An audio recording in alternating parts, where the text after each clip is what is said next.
Hi, it's Matt here at Engadget. Today we're playing with the PlayStation Vita, Sony's second generation portable games console.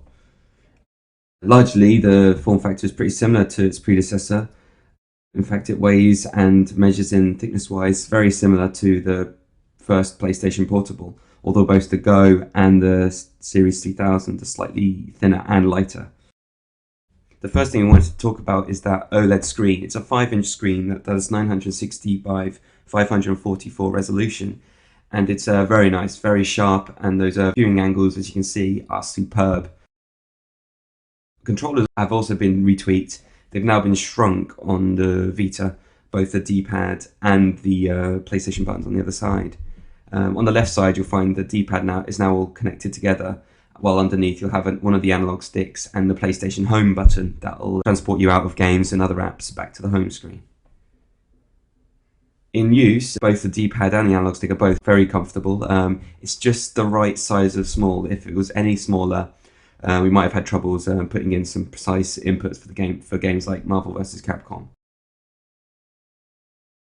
On the second side, you'll find the second analog stick, which again is it's got a suitably tactile rubberized finish to it. And above that, you'll find the typical PlayStation medley of buttons and the front-facing camera. There's actually two cameras on the device. Likewise, there's two touch panels, one of which is on the OLED screen. The buttons are suitably clicky and responsive. Likewise, the two shoulder buttons. Taking a tour of the rest of the hardware, it just about sneaks under 90mm thick. Sure, it's not as pocket-friendly as the smartphones we've seen in 2011, but then neither was the PSP. On the base edge, you'll find the headphone and mic socket nestled between the power port and the memory card slot. Sony have created their own Vita flash memory for these handhelds, so it looks like you'll be buying another flash card.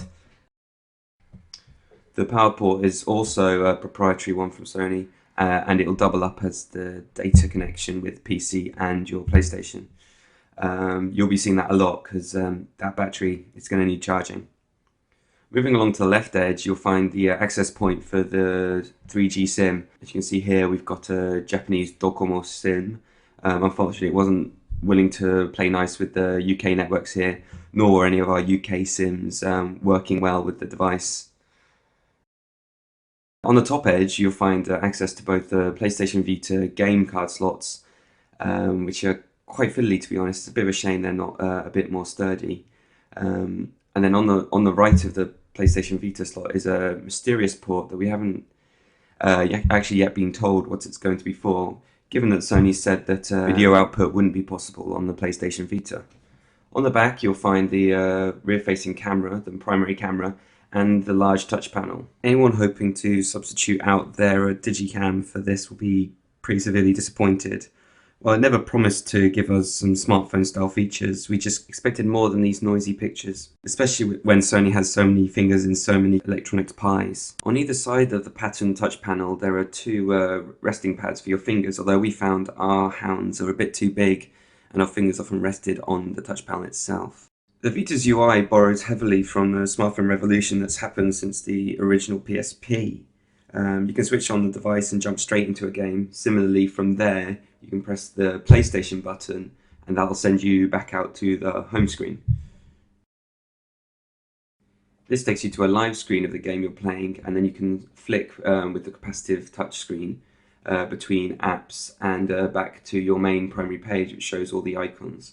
Again, this is quite similar to a lot of smartphone UIs we have. You can hold onto an icon to both move and remove it from the screen. There's also a notification menu in the top right corner, which will show you your achievements in games and any other notifications like the GPS-based social network Near. Near itself is a pretty interesting feature, although the current dearth of Vitas around anywhere outside of Japan means we're probably not getting the most out of it just yet.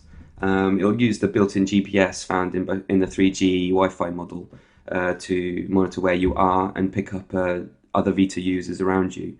You can share your thoughts on games, and yeah, it's that kind of thing.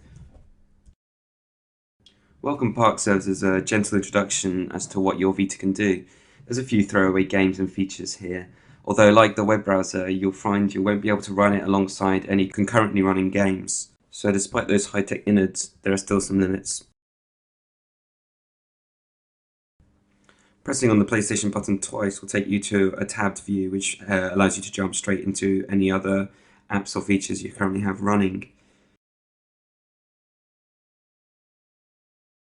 We thought that the capacitive touchscreen would mean the PlayStation Vita's web browser would be pretty good, but in reality it's pretty slow. Browsing around Engadget left a lot to be desired, despite the ability to do pinch to zoom and scrolling like you've been able to on most smartphones nowadays.